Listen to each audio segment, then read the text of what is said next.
बच्चों, आज की क्लास में हम स्ट्रेट लाइन का पार्ट 2 करेंगे। फर्स्ट पार्ट हमने कर लिया है, जो आपने देख ली होगी फर्स्ट वीडियो। नहीं देखी है तो प्लीज उसे देख लीजिएगा। और अब हम सेकंड क्लास का काम देखते हैं।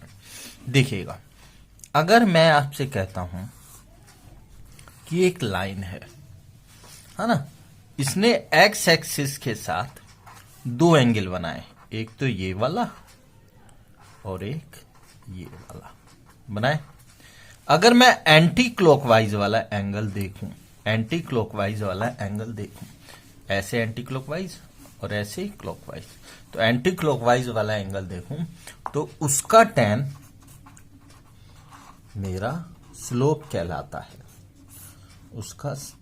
उसका tan थीटा मेरा स्लोप कहलाता है, जिसे मैं m से रिप्रेजेंट करता हूं। क्लियर है इतनी बात? एंटी क्लॉकवाइज लेना है आपको। दो एंगल बनेंगे एक्स एक्सिस के साथ, आपको एंटी क्लॉकवाइज वाला कैलकुलेट करना है। देखिए, अब बात आती है एंगल बिटवीन टू लाइंस। देखिए, एंटी क्लॉकवाइज वाला लूंगा तो ये वाला एंगल बना θ1, ये वाला एंगल बना दूसरी लाइन का θ2, और उनके बीच में एंगल बना θ। ठीक है, इतनी बात क्लियर है?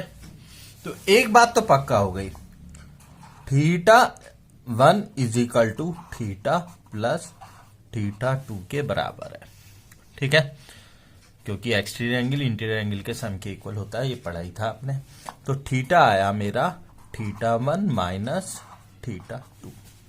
क्लियर है? अब अगर इसमें tan लगा दूं तो tan θ is equal to tan θ1 minus θ2। ठीक है, तो ये बनेगा tan a माइनस b की आइडेंटिटी, तो tan θ1 minus tan θ2 divide by 1 plus tan θ1 into tan θ2। ये बना नहीं बना? तो tan θ1 क्या हो गया? Slope of this line, that is m1 minus m2 divide by 1 plus m1 m2। तो ये आ गया मेरा tan θ। क्लियर है इतनी बात? tan θ is equal to tan θ1 m1 होगा, tan θ2 m2 होगा, तो m1 minus m2 upon 1 plus m1 m2। तो m1 minus m2 upon 1 plus m1 m2, ये मेरा दो एंगल्स के बीच, दो साइड्स के बीच का एंगल आ गया tan θ। ठीक है, अब देखिएगा, अगर मैं कहता हूं tan θ 0 हो जाए, यानी कि दो लाइंस के बीच में एंगल 0, अभी बताऊंगा किस कंडीशन में होगा। अगर 0 हो जाए तो tan 0 0 होता है, क्रॉस मल्टीप्लिकेशन करूंगा तो m1 minus m2 is equal to 0, तो m1 is equal to m2। Clear है इतनी बात? अगर tan θ 0 हो जाए, tan 0 हो जाए तो tan θ 0 हो जाएगा, क्रॉस मल्टीप्लिकेशन करूंगा तो m1 minus m2 is equal to 0, यानी कि m1 is equal to m2। ये केस होगा if two lines are parallel to each other. Clear है इतनी बात? चलिए नेक्स्ट देखते हैं। ठीक है, नेक्स्ट देखते हैं। अगर θ 90 हो जाए तो tan 90 कितना होगा? नॉट डिफाइन, 1/0, क्रॉस मल्टीप्लिकेशन करूंगा तो 1 plus m1 m2 is equal to 0, तो m1 m2 is equal to minus 1 आएगा। 1/0 tan 90 not define, 1/0, cross multiplication करूंगा तो m1 minus m2 0, 1 plus m1 m2 into 1 plus m1 m2, तो m1 m2 minus 1। तो इसमें पता लगा मुझे m2 is equal to minus का 1/m1। ये केस है जब two lines are perpendicular to each other. ठीक है, समझ में आई बात? इतनी बात क्लियर है? तो यहां पे एक चीज पता लगी, दो लाइंस अगर परपेंडिकुलर होंगी ईच अदर तो m1 और m2 का प्रोडक्ट तो होगा -1, लेकिन m2 होगा माइनस का 1/m1, यानी कि एक का स्लोप दूसरे का नेगेटिव रेसिप्रोकल होगा। एक का स्लोप दूसरे का नेगेटिव रेसिप्रोकल होगा। क्लियर रहती बात। चलिए कुछ क्वेश्चन देखते हैं। ठीक है, कुछ क्वेश्चन देखते हैं। ठीक है बच्चों, अब कुछ क्वेश्चंस देखेंगे और थोड़ा सा थ्योरी में पोर्शन रह गया है, उसे भी देखते हैं। ठीक है, कि किस तरीके से हम लोग करते हैं। देखिए एक क्वेश्चन बाद में देखते हैं। मान लीजिए एक स्ट्रेट लाइन है, उसने एक्स एक्सिस के साथ थीटा का एंगल बनाया। ये x1 y1 है, ये मेरा x2 y2 है। ठीक है, इन पॉइंट्स को भी कुछ नाम दे देते हैं। ये A है, ये B है। अब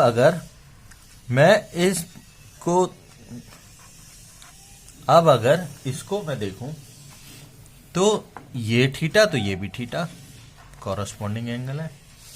तो मेरा tan थीटा यानी कि स्लोप, इस लाइन का स्लोप tan थीटा, अभी हमने इससे पहले पढ़ लिया है, tan थीटा इसका स्लोप ये होगा, ये O पॉइंट मान लेता हूं, OA डिवाइड बाई OB होगा।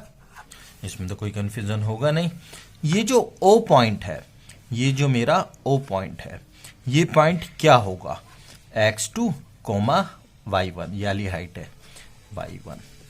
ठीक है, तो OA जो मेरा निकलेगा, OA कैसे निकलेगा, y2 minus y1 divide by ये OB कैसे निकलेगा, x2 minus x1, x2 minus x1। tan theta को m लिख सकता हूं। तो ये हुआ इसका स्लोप। क्लियर है, इतनी बात क्लियर है। अब एक क्वेश्चन देखते हैं कि किस तरीके से क्वेश्चन हम लोग सॉल्व कर सकते हैं।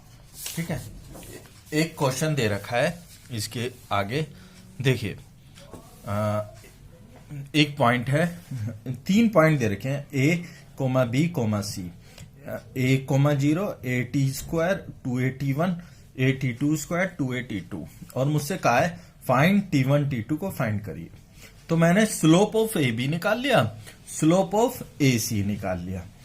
ठीक है, स्लोप ऑफ AB कितना होगा, 2AT1 माइनस 0 और AT1 का स्क्वायर माइनस A, और AC का स्लोप क्या होगा, 2AT2 माइनस 0 AT2 का स्क्वायर माइनस A। ठीक है, 2A से 2A कैंसिल हो गया जो ऊपर न्यूमरेटर में है। आगे देखिए आगे किस तरीके से होगा। ठीक है, तो 2A से 2A कैंसिल हो गया, क्रॉस मल्टीप्लिकेशन किया तो T1 T2 का स्क्वायर माइनस 1, T2 T1 का स्क्वायर माइनस 1, मल्टीप्लाई कर लिया तो T1 T2 का square minus T1 T2 T1 का स्क्वायर माइनस T2। ये T1 T2 को इधर ले आया, T1 T2 कॉमन निकाल लिया तो T2 माइनस T1, और ये उधर जाएगा तो T1 माइनस T2 आएगा, माइनस कॉमन निकाल लिया तो T2 माइनस T1, ये कैंसिल हो गए तो T1 T2 मेरा -1 आ गया। ठीक है, अब नेक्स्ट क्वेश्चन देखते हैं हम लोग। ठीक है बच्चों, नेक्स्ट देखते हैं। वो कह रहा है, नेक्स्ट क्वेश्चन क्या कह रहा है, x cos theta plus y sin theta is equal to 2 is perpendicular to the line x minus y is equal to 3, then what is the value of theta? Theta की value पूछिए। हमने अभी theory पढ़ी थी, तो उस theory में हमने देखा था कि किस तरीके से होता है। देखिए हमने देखा था, अब मैं रिमाइंड करवा देता हूं, इफ दो लाइंस के बीच का एंगल थीटा है तो tan थीटा आपने निकाला था, तो θ1 is equal to theta plus θ2 के इक्वल, तो tan θ1 माइनस θ2 के इक्वल, तो tan थीटा हो गया tan θ1 minus tan θ2 upon 1 plus tan θ1 tan θ2, तो m1 minus m2 upon 1 plus m1 m2।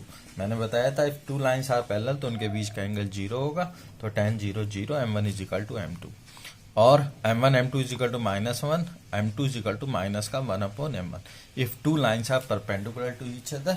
तो हमने देखा था कि slope of one line is negative reciprocal of the slope of second line. ठीक है, अब हमने ये क्वेश्चन लिया है, तो इसके अंदर आपने देखा कि this is perpendicular to the line this, then what is the value of theta. ठीक है, ये क्वेश्चन है। इस क्वेश्चन को देखने से पहले इस क्वेश्चन को देखने से पहले हम एक चीज और देख लेते हैं पहले। ठीक है, जरा देखिए, अगर मैं आपसे कहता हूं कि y इंटरसेप्ट, एक इंटरसेप्ट दे रखा है, एक लाइन दे रखी है, उसने y एक्सिस पे c का इंटरसेप्ट कट किया और इसका स्लोप m है, तो मैं कहता हूं ये line y is equal to m x plus c होगी। क्लियर है? क्लियर है? अब यानी कि कोई भी लाइन होती 2x plus 3y is equal to 6, है ना, तो 2x प्लस 3y इधर ही रहता, 2x उधर जाता, तो क्या हो जाता, जैसे 2x plus 3y is equal to 6, तो 3y is equal to minus 2x plus 6, तो y आता माइनस का 2/3x प्लस 2, तो y is equal to m x plus c होता है, तो इसका m कितना हो गया, माइनस का 2/3। दोनों लाइंस को कंपेयर करेंगे तो मैं स्लोप फाइंड कर सकता हूं। क्लियर है? अब एक चीज और देखिए, आगे वो किस तरीके से हमसे पूछता है। देखिए, अब मैं आपको, अगर एक पॉइंट दे रखा हो और स्लोप पता हो लाइन का, तो मैं ये वाला फॉर्मूला यूज करूंगा, यानी कि एक लाइन एक पॉइंट से पास कर रही है, x1 y1 और उसका स्लोप गिवन है, तो मैं उस लाइन की इक्वेशन ऐसे फाइंड करूंगा, y minus y one is equal to m x minus x1। या अगर दो पॉइंट दे रखे होते मेरे को, x1 y1 और x2 y2, तो अब आप समझ गए होंगे, तो यहां पे भी क्या आ जाएगा, y minus y one is equal to, इस m स्लोप होता है और स्लोप आपको निकालना आता है, अब y2 minus y one upon x2 minus x1 और x माइनस x1। दो पॉइंट पता होंगे तो मैं याली लाइन की इक्वेशन यूज करूंगा, एक पॉइंट और एक स्लोप पता होगा तो मैं याली इक्वेशन यूज करूंगा इन फ्यूचर। ठीक है, अब नेक्स्ट क्वेश्चन को जरा हम कुछ क्वेश्चंस डिस्कस करते हैं। ठीक है, अब कुछ क्वेश्चंस हम डिस्कस करते हैं। देखिए, ये क्वेश्चन है x cos theta plus y sin theta is equal to 2 is perpendicular to the line x minus y is equal to 3, what is the value of theta. ठीक है, अब देखिएगा, अगर मैं इस लाइन का स्लोप फाइंड करूं तो वो आएगा y sin theta is equal to minus का x cos थीटा प्लस का 2, तो y आएगा माइनस का x cot थीटा प्लस का 2 cosec थीटा आएगा। cos साइन थीटा से डिवाइड करूंगा तो cos theta upon sine theta minus का cot थीटा, तो इसका स्लोप हो गया माइनस का cot थीटा। कैसे? हमने कंपेयर किससे किया, y is equal to m x plus c से कंपेयर किया, y is equal to m x plus c से कंपेयर किया, तो स्लोप आ गया इसका cot थीटा। इस वाली लाइन का y is equal to x minus 3, y is equal to x minus 3, तो इसका स्लोप आ गया 1, तो इसका स्लोप आ गया 1। ये दोनों परपेंडिकुलर हैं, तो इन दोनों का प्रोडक्ट कितना आएगा, m1 m2 माइनस 1, तो माइनस का cot theta into 1 is equal to minus 1, minus minus 1 cot theta is equal to 1, cot में 1 क्या होता है, cot पाई बाई 4, तो ये हो जाएगा cot theta is equal to cot pi by 4, तो थीटा कितना आ गया मेरा, पाई बाई 4। क्लियर है इतनी बात या नहीं? इतनी बात क्लियर हो गई होगी अब, है ना, समझ में आ गया होगा। x cos theta plus y sin theta is equal to 2 is perpendicular to the line x minus y is equal to 3। पहले मैंने y is equal to m x plus c से कंपेयर करके y का coefficient 1 बना लेना, है ना, y का कोफिशिएंट 1 बना लेना, तो y का कोफिशिएंट 1 बनाने के लिए साइन थीटा से डिवाइड कर दिया, है ना, तो मेरे पास ये इक्वेशन, फाइनल इक्वेशन आ गई। क्लियर है इतनी बात? तो मेरा m1 m2 फिर मैंने माइनस 1 रखा क्योंकि दोनों लाइंस परपेंडिकुलर थी, है ना, तो m1 m2 माइनस 1 रखा, तो cot theta into 1 is equal to minus 1, minus से माइनस गया, cot theta is equal to 1 किसकी वैल्यू होती है cot में, पाई बाई 4 की, तो थीटा मेरा पाई बाई 4 आ गया।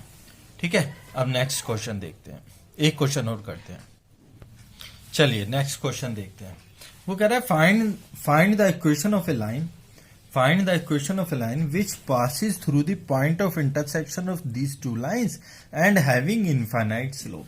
ये क्वेश्चन है, एंड हैविंग इनफाइनाइट स्लोप, और उसका इनफाइनाइट स्लोप है। तो इन दोनों के इंटरसेक्शन पॉइंट से पास कर रहा है, तो ऑब्वियसली इनका इंटरसेक्शन पॉइंट हम लोग सबसे पहले फाइंड करेंगे। 2x minus y plus 2 equal to 0। इसमें 2y है तो इसमें 2 से मल्टीप्लाई कर लो, तो ये 6x minus 2y plus 4 is equal to 0। या होगा 5x minus 2y plus 7 is equal to 0। Negative positive negative ये कैंसिल हो जाएगा, तो x आ जाएगा 3। x 3 आ गया, 3 आ गया, तो y मेरा 11 आ जाए। तो पॉइंट ऑफ इंटरसेक्शन आ गया एक लाइन जो इससे पास कर रही है, इससे पास कर रही है, तो वो लाइन होगी। और मैंने बताया था y minus y1 is equal to m x minus x1। एक पॉइंट और स्लोप पता हो, क्योंकि उसने कह रखा है इन दोनों के इंटरसेक्शन पॉइंट से पास कर रही हो और उसका इनफाइनाइट स्लोप हो, है ना। तो इनफाइनाइट स्लोप कितना, तो y minus y1 is equal to infinite slope कुछ ऐसा हो जाएगा, इनफाइनाइट 1/0। क्रॉस मल्टीप्लिकेशन करूंगा तो x minus 3 is equal to 0, तो x minus 3 is equal to 0, तो x इज इक्वल टू 3। तो उस लाइन की इक्वेशन हमने फाइंड कर ली। ठीक है, ठीक है बच्चों, थैंक यू। ज्यादा से ज्यादा मैथ जेम्स को सब्सक्राइब करिए, जिससे कि डेली की आने वाली वीडियोस आपको सबसे पहले मिल सके। Thank you.